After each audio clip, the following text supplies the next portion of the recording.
नमस्कार, मैं हूं आशीष चित्रांशी और आप देख रहे हैं द न्यूज लॉन्चर। बिहार जीत के बाद भाजपा का लक्ष्य बंगाल है और बंगाल के बाद तमिलनाडु है। लेकिन बंगाल में रास्ता क्या आसान होगा?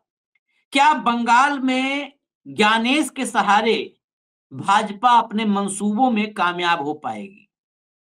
क्योंकि ममता बनर्जी के कर्मचारी, बंगाल के कर्मचारी शायद अब ज्ञानेश कुमार के काम नहीं आ रहे हैं। तभी तो हमने आपको जो खबर दिखाई थी कि 1000 डेटा एंट्री के लिए बाहर से लोग लाए जाएंगे।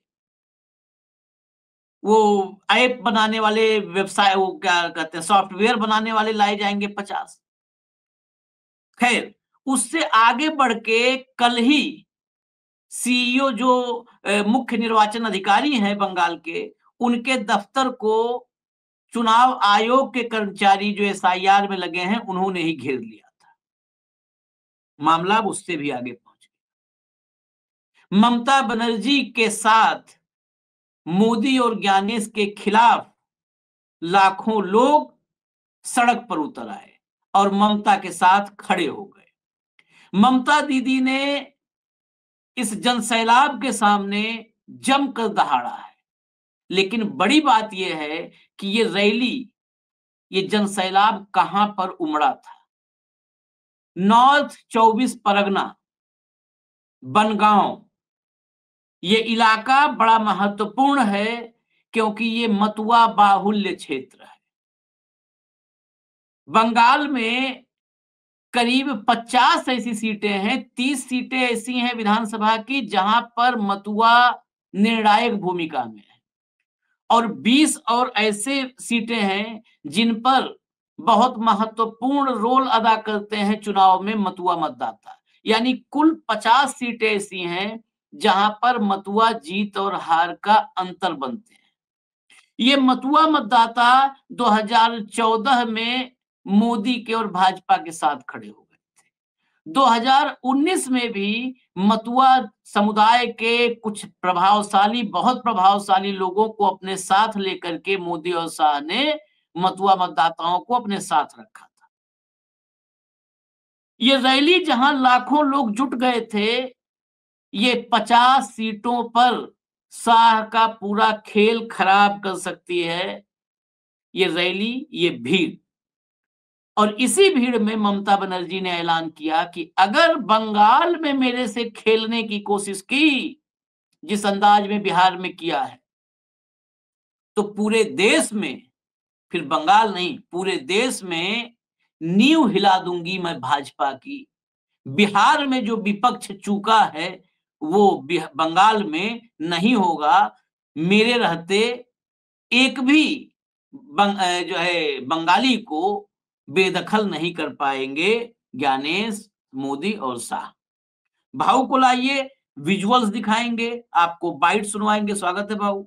बाइट बंगाली में है, बंगाली में बहुत सारे दर्शक भी हमारे हैं, तो जो बांग्ला भाषी हैं, जो बंगाल में रहते हैं, बंगाल से बाहर रहते हैं, तो वो समझ भी पाएंगे। और बंगाली हूबहू बिल्कुल शब्दशः भले ना समझ में आए, लेकिन बंगाली जो बांग्ला है, वो बांग्ला सुनने पर उसका भाव करीब-करीब समझ में आ जाता है। इसीलिए हम और भी सुनाएंगे उसकी कुछ क्लिप्स। सबसे पहले जरा विजुअल दिखाइए। ये रैली सीधे, जैसे सामान्य रैली आप देखते हैं कि हेलीकॉप्टर लैंड होता है और हेलीकॉप्टर से निकलते हैं नेता और सीधा मंच पर जाते हैं। ममता बनर्जी बनगांव सड़क मार्ग से गई थी और रैली स्थल पर जब गई हैं तो ये देखिए, ये आजकल सामान्य तौर पर सत्ता पक्ष तो छोड़ दीजिए, विपक्ष में भी ऐसे दृश्य नहीं मिलते हैं कि विपक्ष के नेता रैली स्थल पर रैली करने जाएं मंच पर और वो पैदल पैदल पब्लिक के बीच में खड़े हो रहे, उन्हीं के बीच में चलते हुए जाएं। ये देखिए, और आजकल उस दौर में ये विजुअल और भी प्रासंगिक है जब मोदी की रैलियों में, मोदी के रोड शो में सिर्फ बल्लियां, बांस, झंडे और जो है सिक्योरिटी पर्सनल सुरक्षा कर्मी नजर आते हैं। ये देखिए, ये जा रही है रैली में, मंच पर रैली संबोधित करने, लेकिन सड़क पर हजारों का हुजूम साथ में जा रहा है रैली स्थल पर। ये विजुअल्स हैं। इसके बाद जरा ये विजुअल पूरा आप चलाइएगा अभी आगे जब सवाल जवाब में।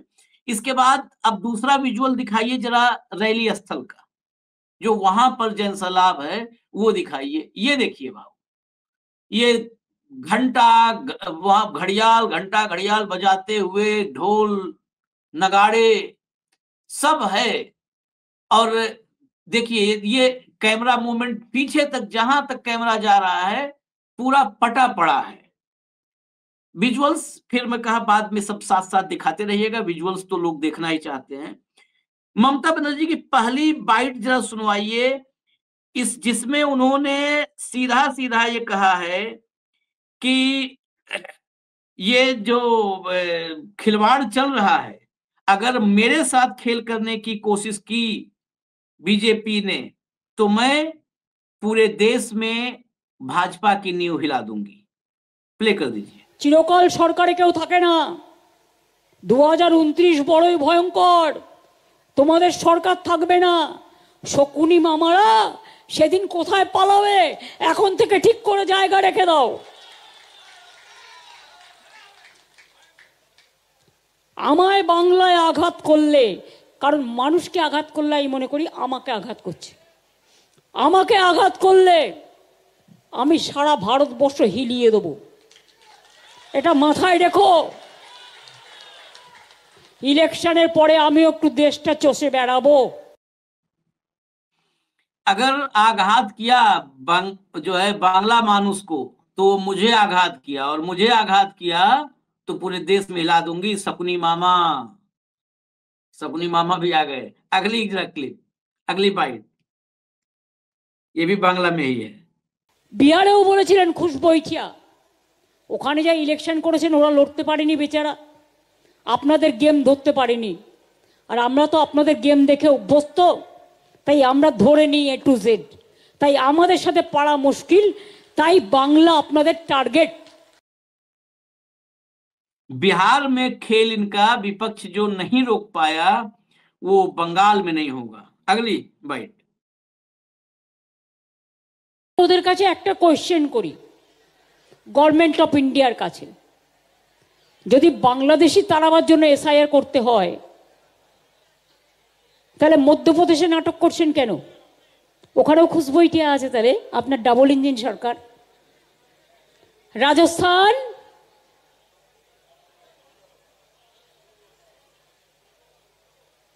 আসামের ব্যাপারে বলছেন NRC মানে হবে না, SIR হবে না।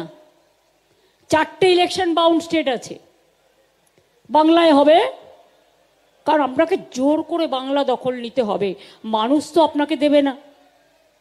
তাহলে কি করতে হবে? রক্তচক্ষু দেখাতে হবে। আপনি রক্তচক্ষু দেখান, আমাদের যায় আসে না। এ মাটি সংগ্রামের মাটি, বীরেদের মাটি, স্বাধীনতার মাটি, নবজাগরণের মাটি, জয় বাংলার মাটি। এই মাটি আপনাদের রক্তচক্ষুকে ভয় পায় না। चलिए अगली लाइए, अगली बाइट ज्ञानेश कुमार पर सीधा अटैक है। ज्ञानेश कुमार, এখন সিস্টেমটাই পাল্টে যাচ্ছে দেখছি। ইলেকশন কমিশন ঠিক করবে, গভর্নমেন্ট কে ঠিক করবে, তা কখনো হয় নাকি? ইলেকশন কমিশনের কাজ হচ্ছে ইম্পার্শিয়াল চেয়ার মেনটেন করা, not to become the BJP commission but to a election commission. BJP का कमीशन नहीं, इलेक्शन कमीशन बन जाओ। चलिए अगला, छोटी छोटी क्लिप्स है, ये छोटी छोटी क्लिप्स निकालिए इसीलिए कि बिल्कुल सीधा। चलिए, আমি বিজেপিকে বারবার বলি, ওরে আমার সাথে খেলতে যাস না। আমার সাথে খেলতে গেলে আমি যে খেলাটা খেলবো সেই খেলায় তোমরা আমাকে ধরতেও পারবে না, ছুটতেও পারবে না, নাগালও পাবে না। সারা ভারত সরকার বসে থাকো, সব এজেন্সি নিয়ে বসে থাকো, কোটি কোটি টাকা খরচ করো, টাকা গুজে গুজে দাও, টাকা নেবে লোকে, তোমায় ভোট দেবে না। करोड़ों रुपए खर्च कर लो, सारी सरकार लगा लो, सारी एजेंसियां तुम लगा लो, लेकिन मेरे साथ नहीं खेल पाओगे। मेरे साथ खेलोगे तो तो बुरी तरह यहाँ पर हराऊंगी, बुरी तरह हराऊंगी यहाँ पर, मेरे साथ खेलोगे तो। अब यहीं पर रुकते हैं अभी, आपको भाऊ म्यूट हैं, आप म्यूट हैं, आप म्यूट हैं। मैं आगे उसने लाऊंगा जो कहा 50 कि सीट वाला करोड़ों खेल, रुपए लेकिन खर्चा करने के बाद भी ये वोट बिकेगा नहीं, हाँ, हाँ, ये वोट बिकेगा नहीं, ये बंगाल का वोट है। हाँ। और ये मैं इसने अभी यहीं पर कर रहा हूँ, 50 सीटों वाले पे अभी हम आएंगे, उसमें हिंदुस्तान टाइम्स के कुछ हम डेटा भी दिखाएंगे जो मतुआ समुदाय का है। लेकिन जो आज भीड़ है, साइड में भीड़ चला दीजिएगा, ये भीड़ उस इलाके में उमड़ी है भाऊ जहां पर बीजेपी ने बंगाल में पैठ बनाई थी, जो फर्टाइल इलाका था, उत्तरी 24 परगना, वहां पर। और ये देखिए, ये अंदाज भी ये थोड़ा बाकी विपक्ष के नेताओं से भी अलग करता है ममता को, कि रैली करना है ना, हेलीकॉप्टर से उतरो, रैली कर लो। कलकत्ता से सड़क से जाना, रैली स्थल के पहले 2 किलोमीटर पैदल चल देना, वही अपना चप्पल में। यहाँ देखो बीजेपी के मंसूबे यहाँ कैसे कामयाब होंगे भाऊ? देखिए आशीष जी, आपने ये नहीं देखा कि जो एक जमाने में लेफ्ट का गढ़ था, निरंतर लेफ्ट सत्ता में था, वामपंथी दलों की तूती बोलती थी, कांग्रेस से लेकर तमाम दल पस्त हो गए, वामपंथियों को हिला नहीं पाए। यही ममता बनर्जी है जिसने इसी तरह से रास्ते पे चलकर ऐसी बंगाल में धूम मचा दी कि आज वो सत्ता में और वामपंथी दूरबीन से भी नहीं दिखते। लेकिन जो वामपंथियों का दिमाग खराब हो गया था वो ममता का नहीं। ममता दीदी ने आज रास्ते पे चलकर 2 किलोमीटर ये बता दिया कि वो फिर पुरानी संघर्षशील ममता रास्ते पे है। यदि आप सामने आओ तो आप उस ममता दीदी मुख्यमंत्री से नहीं लड़ रहे हो, आप टीएमसी के उस नेता से लड़ रहे हो जिसने रास्ते पे खड़े होकर लाठी खाकर अपनी हड्डियां तुड़वा कर संघर्ष कर जीत हासिल की है। तो ममता आज सत्ता ने ममता को खोखला नहीं किया, ये जज्बात आज भी है रोड पे उतरने के। इसीलिए 2 किलोमीटर जिस तेजी से चल रही है और जिस तरह से चल रही है, और सही कहा आपने, ये तो घर में घुस के वार्निंग देने वाली बात है।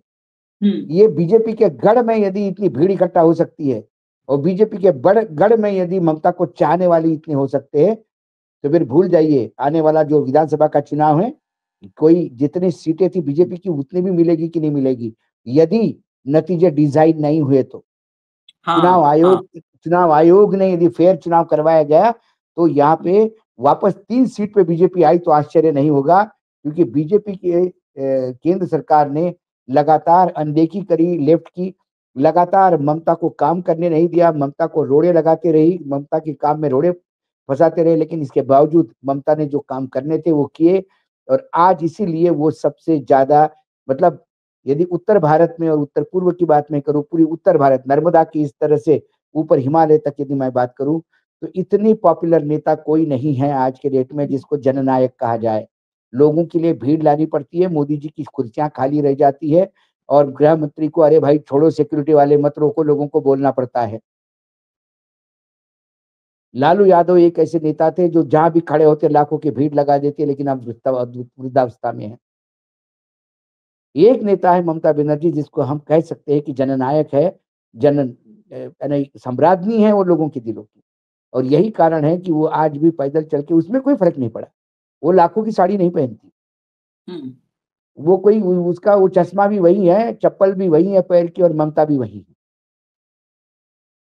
और इसलिए आज उसने पैदल चल के बता दिया कि आप यदि मेरे से लड़ाई लड़ रहे हो तो ये संघर्षशील महिला वही है जिसने वामपंथियों को यहां से उखाड़ के फेंका था, और आज अपनी सत्ता बचाने के लिए फिर उसी मोड़ में नेतृत्व करने के लिए रास्ते पे उतरी है। ये इसके मायने हैं। जा तो कार में हो भी सकती थी, उसको कौन रोक सकता था, मुख्यमंत्री सीधा सभा स्थल पे जा सकती थी, या हाथ हिलाते हुए गाड़ी से खड़े होके ऐसे ऐसे करते हुए जा सकती थी। ये उसने कहा ना, ये बंगाल की भूमि है, ये वीरों की भूमि है, ये नए कलेवर की भूमि है, नए सृजन की भूमि है। यहाँ ना चले यहाँ नहीं चलेगी तुम्हारी बात। जो खेल आपने किया बिहार में वो यहाँ नहीं होने देंगे। तो इसको कहते हैं लीडिंग फ्रॉम द फ्रंट। और यही देखिए, जब राहुल गांधी पदयात्रा पे निकले तो लोगों ने राहुल गांधी को सर पे ले ही लिया ना। हाँ। राहुल गांधी भी मान्यता प्राप्त नेता तभी हुए जब वो पदयात्रा पे निकले। लोगों को लगा कि ये युवक हमारे बीच का जो हमारे साथ चल रहा है। ये चॉपर और गाड़ी में घूमने वाले लोग तो इतने इनसिक्योर होते हैं, इनको डर लगता है रास्ते पे चले तो लोग जूते न मारे हमको, क्योंकि हमने कुछ काम तो किया ही नहीं है। सारा प्रॉब्लम वो है।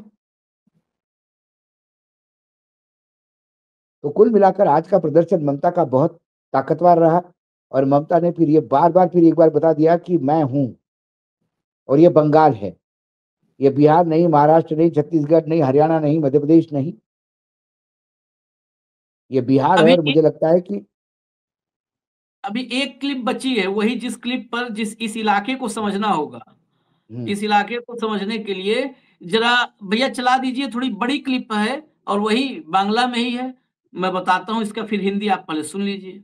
এই যে মতুয়া মহাসভার নামে নিশ্চয়ই কাগজটা তো নিশ্চয়ই আপনারা ধর্মীয় কার্ড নিতে পারেন, সেটা আপনার নিজস্ব ব্যাপার, কিন্তু মনে রাখবেন, কাগজটা দাও, হাওয়াটা বেশি তো, কিন্তু মনে রাখবেন একটা কথা, আপনি এটা বলতে পারেন না আপনি যদি সংঘের কার্ড দেন, সংঘের মেম্বার কাউকে করতে চান, সেটা হতেই পারে, কিন্তু আপনি কি করছেন? টাকা নিয়ে করছেন। 100 টাকা দিয়ে লিখতে হচ্ছে মতুয়া সংঘের সদস্য করা হলো, আর বলছে এটা নিয়ে গেলেই আপনি ভোটার হয়ে যাবেন। তাই ইলেকশন কমিশনের এতে লেখা আছে, ইলেকশন কমিশনের যে নির্দেশিকা আছে তাতে কোথাও লেখা আছে, আগে কথাটা লিখতে বলুন। আপনাদের চিট করছে, প্রতারিত করছে, প্রতারণা করছে, এর বড় শাস্তি। কি লিখছে ভালো করে পড়ুন, আমি পড়ে দিই যারা এখনো পড়েননি। লিখছে এলিজিবিলিটি সার্টিফিকেট, আপনার গ্রহণযোগ্যতা সার্টিফিকেট কি, টু হোমসেভার ইট মে কনসার্ন, বলে কি বলছে, দিস ইজ টু সার্টিফাই, মানে এটা সার্টিফাই করা হচ্ছে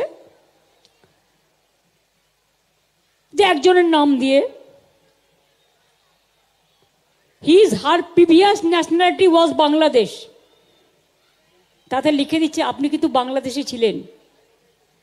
তার মানে আজকের ডেটে যখন সার্টিফিকেটটা আপনি পাচ্ছেন 2025-এর নভেম্বর ডিসেম্বর মাসে, আপনাকে বাংলাদেশি প্রমাণ করে দিচ্ছে। এতে তো আপনাদের আরো ক্ষতি করছে, হ্যারেস। আরে এ তো চ্যালেঞ্জ হলেই যাবে। তারপরে কি লিখছে,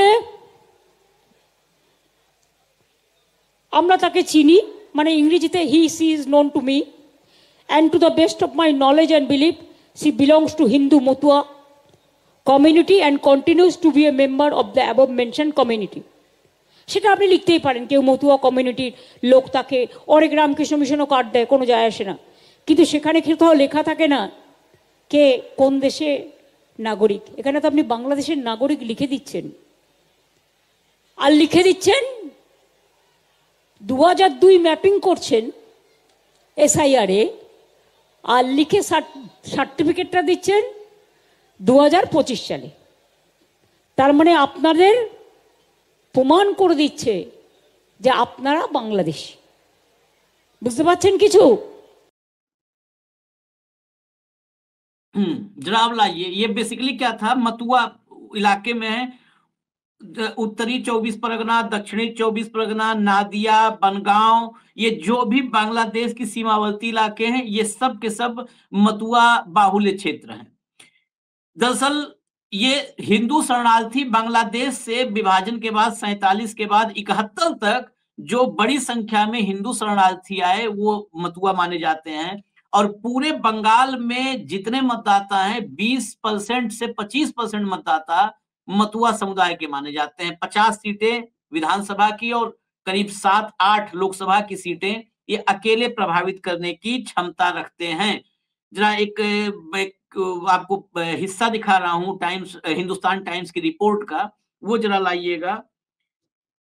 ये देखिए, the Matua population is estimated at 50 million, of which about 30 million are in West Bengal. मतलब 3 करोड़ जो है जनसंख्या इनकी पश्चिम बंगाल में है, and 15 million are listed as voters. 1.5 crore मतदाता हैं Matua. Tracing their roots to 19th century undivided Bengal, they are considered to have the power to swing elections in as many as 30 assembly seats and can have significant impact on another 50। another 50 मैंने फिर भी कम कहा।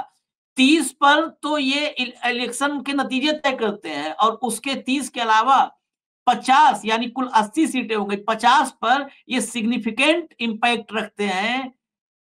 Prime minister Narendra Modi who is leaving for a 2-day visit, जबकि report है to Bangladesh on March 26, is also scheduled to pay respect to a sacred shrine of the Matua समुदाय sect, मतलब मथुआ समुदाय founder Harichand Thakur in Orakandi.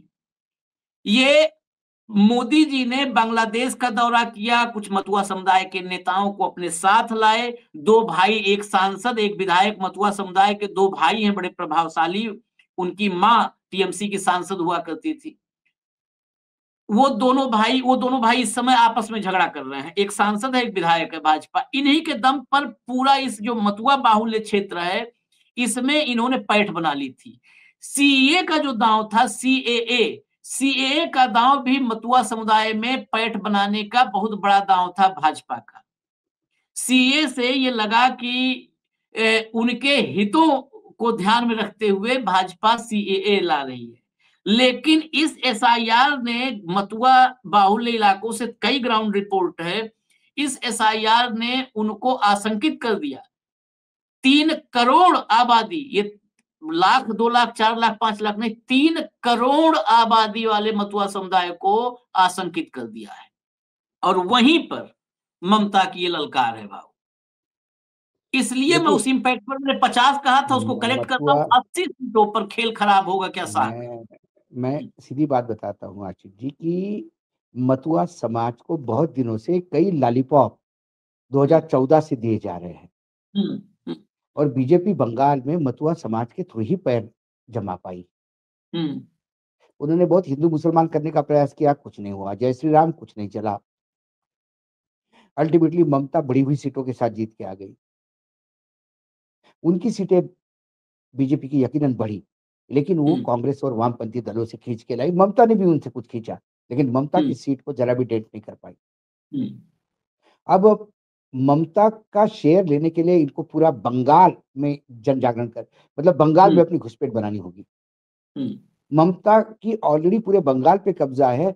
बस मथुआ समाज जो है, जहां थोड़ा बहुत डावाडोल हो रहा था इनके लॉलीपॉप देने से, वो एसआईआर ने काम पूरा कर दिया। और इसीलिए ममता ने इस जगह से ललकारा है।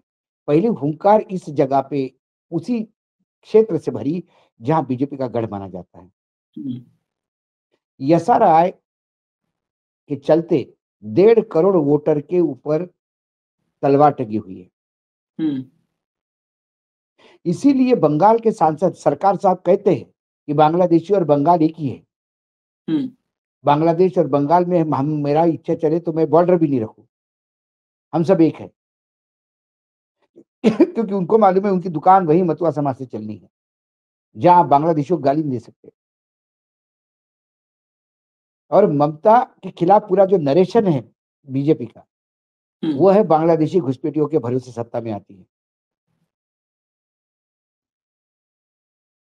क्या एसआईआर मथुआ समाज को घुसपैठी डिक्लेयर करेगा? यदि मथुआ समाज पे काज गिरती है एसआईआर की, तो आप समझ लेना बीजेपी वापस 3 सीट पे आ गई। फेयर इलेक्शन हो गए तो, और डिजाइनर यदि नतीजे हो गए तो फिर आपको ये देखने की जरूरत ही नहीं है। फिर तो ये सब बेमानी हो जाएगी, कहां से हुंकार भरी और कितने कार्यक्रम किए और क्या हुआ। लेकिन ममता के यहाँ क्या वोट डकैती हो देगी क्या, सवाल वो है। क्योंकि ममता सबसे पहले जागरूक हुई। मतदाता सूची बिहार इलेक्शन के कई दिन पहले ये ममता बनर्जी थी जिसको देख के ज्ञानेश कुमार को माफी मांगनी पड़ी। और बोलना पड़ा कि हाँ गलती हुई है हमसे, जब यूनिक नंबर डुप्लीकेट उसने पकड़वा दिए। फिर उन्होंने कहा कि यूनिक नंबर सेम होने से कोई मतदान नहीं होता। फिर ममता दीदी ने जाके यूनिक नंबर कैसा ट्रांसफर हुआ बिहार में और हरियाणा के मतदाता कैसे बिहार में मतदाता बनी, जब ये प्रूव कर दिया तो फिर उन्होंने कहा कि आधार कार्ड से जोड़ेंगे। जब आधार कार्ड की बात निकली तो बोले आधार कार्ड की तो वैलिडिटी नहीं है। चुनाव आयोग को बार बार बैकफुट पे एक ही व्यक्ति ला रहा है, वो है ममता बनर्जी। अब यहाँ पे भी बीएलओ की जाने जा रही है, लेकिन ममता का पूरा कैडर लगा हुआ है बीएलओ के साथ, पूरा कैडर पीछे पीछे चलते हैं सब, पीछे पीछे पीछे पीछे चलते हैं डंडा लेके, खबरदार कुछ गड़बड़ी करोगे तो। ऊपर से प्रेशर है गड़बड़ी करने का, यहाँ प्रेशर है गड़बड़ी रोकने का, दोनों के बीच में पीसा जा रहा है बीएलओ, इसीलिए अपनी जान से हाथ धोता है लगातार, खबरें आ रही हैं। तो बंगाल के ममता की इस हुंकार का काट क्या है बीजेपी के पास? ये बार बार नहीं कह सकते कि घुसपैठियों के भरोसे। ये तो अमित शाह भी कहते थे बिहार में कितने घुसपैठी है बता दो, अब एसआईआर हो गई, चुनाव भी हो गया फाइनल लिस्ट पे। और सबसे ज्यादा घुसपैठियों से प्रताड़ित आसाम, कितने घुसपैठिए निकाले जरा बता दे मुख्यमंत्री, 5 साल में क्या किया? भंग खा के सो रहे थे क्या? है नहीं घुसपैठी। ये जो अपने मतदाता नहीं उन्हीं को घुसपैठिए कहते हैं। और एक्चुअल घुसपैठी यदि इनको मतदान करने दे रहे हैं तो ये उसको बोलेंगे कि भाई साहब ये तो पृथ्वी पैदा होने के साथ ही इधर पैदा हो गए थे, तब तो भारत भी नहीं था, असम की बात ही छोड़िए। तो कुल मिलाकर ये एसआईआर के खेल का प्रत्युत्तर था, ये बीजेपी के लिए चैलेंज था और बीजेपी के गढ़ में उतर के चैलेंज दिया और पैर पैर चल के बता दिया कि वो ममता बनर्जी आज से 15 साल पहले वाली ममता फिर पे सर पे कफन बांधकर इस चुनाव में उतरेगी। सनद रहे। तस्वीर वही थी। हालांकि बंगाल में सतर्क रहना बहुत जरूरी है। ममता का एग्रेशन तो काउंटर कर रहा है, लेकिन ग्राउंड पर सतर्क रहना, क्योंकि यूआईडीएआई जो आधार वाली एजेंसी है उसके जरिए एक नया दांव खेलने की कोशिश हुई है कि 30 लाख मतदाता काटे जाएंगे जो मृत हैं। अब यूएडीएआई अपने ही इस दांव में फंस गई कि यूएडीएआई ने चुनाव आयोग से संपर्क करके मीटिंग करके, आज तक तो नहीं हुआ था, आधार मान भी नहीं रहे थे ज्ञानेश कुमार। अब दोनों की मीटिंग हुई और मृत मतदाताओं की लिस्ट यूएडीएआई देगी ज्ञानेश कुमार को। और हमने आपको एक चिट्ठी दिखाई थी, मैं फिर बता दूं, यूएडीएआई यानी आधार की एजेंसी समझिए इसे, वो अपने ही बयान में फंस गई है। उसका ऑफिशियल स्टेटमेंट सदन में रखा गया था, जिस स्टेटमेंट में आधार की इस एजेंसी ने बताया था कि उसके पास राज्यवार, क्षेत्रवार कोई डिटेल नहीं होती है मृतकों की संख्या की। तो जब राज्यवार डिटेल ही नहीं होती है, ये सदन में आधार की एजेंसी की तरफ से रखा गया था जवाब में। तो जब राज्यवार डिटेल नहीं है तो बंगाल का डिटेल कहां से आया? रात में तपस्या करके आया, कहां से आया? तो यहाँ पर आधार वाली एजेंसी उसने अपने भाषण में बोला कि इनका अगला टारगेट बंगाल है। हाँ, 2029 में सबसे बड़ा चैलेंज है हमको, हमारे लिए, देश बचाने के लिए और बंगाल बचाने के लिए। वो तो 2029 की लड़ाई लड़ रही है। विधानसभा तो वो निकाल लेगी यदि ज्ञानेश कुमार फेयर चले तो, डंके की चोट पे निकाल लेगी। हाँ, ये तो एक तरफा चुनाव होगा। अगर ज्ञानेश कुमार की भूमिका वहां पर न्यूट्रलाइज कर पाई ममता बनर्जी तो चुनाव एक तरफा होगा। वहां पर ट्रक भी घुसने मुश्किल है कि रात के 3 बजे 2 बजे ट्रक जाएं, क्योंकि प्रशासन कितना भी वो रहेगा तो ज्ञानेश कुमार के नियंत्रण में चुनाव भर। लेकिन कुछ भी हो, वो ममता बनर्जी के राज्य में वो सब 15 साल किए हैं काम, और सत्ता आज भी ममता बनर्जी के हाथ में है बंगाल की।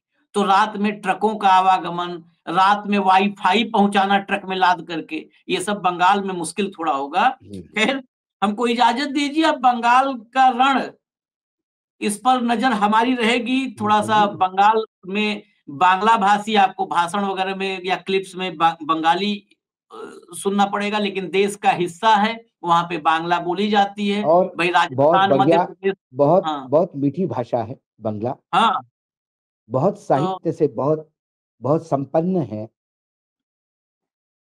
और जन गण भारत मन की, जो हम गाते हैं वो हाँ, भी बंगाल का ही सब ये जनगण प्रोडक्ट है, मन वंदे मातरम जिस पर इतना हंगामा करते हैं वो भी बंगाल से है।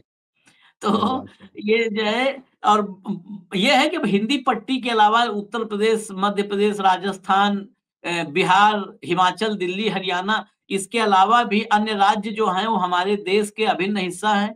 तो वहां की भी पॉलिटिकल गतिविधियां हमको दिखानी पड़ेंगी, हमारी बड़ी जिम्मेदारी है।